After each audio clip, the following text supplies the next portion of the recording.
Upon his election, it was time for America to get to know Mike Johnson. Although his first act likely would have been passing a law that said every bill must be written down on stone tablets and carried down the aisle by an aide dressed as Moses, he decided on the traditional method of a press conference, the head-bangingly dull result of which is presented here. I was reminded of the scripture that says suffering produces perseverance, perseverance produces character, and character produces hope. What we need in this country is more hope. The people have lost their faith in our institutions. Their faith is at an all-time low. And one of the reasons they've lost it is because the Congress, over the years, has not delivered for the American people well enough.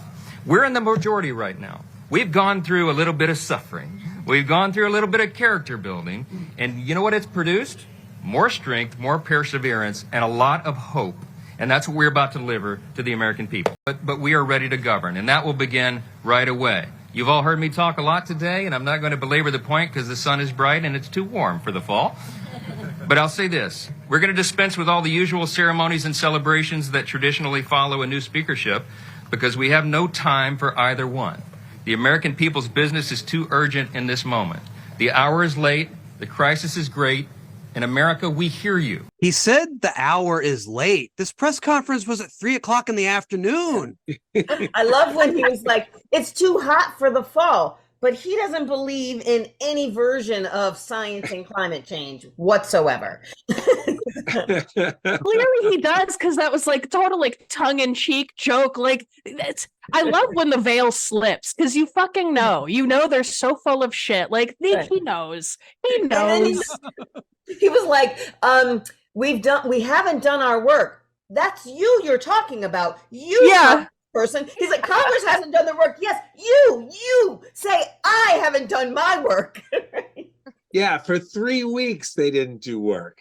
Right. And they brought that on themselves. For 2 years they haven't done work. And so also, like, what was this? What he was saying, that like adversity creates the opportunity for hope, so so people need to experience more adversity.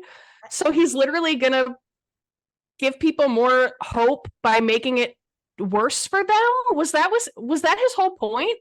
I'm not sure. I mean, yeah, I guess.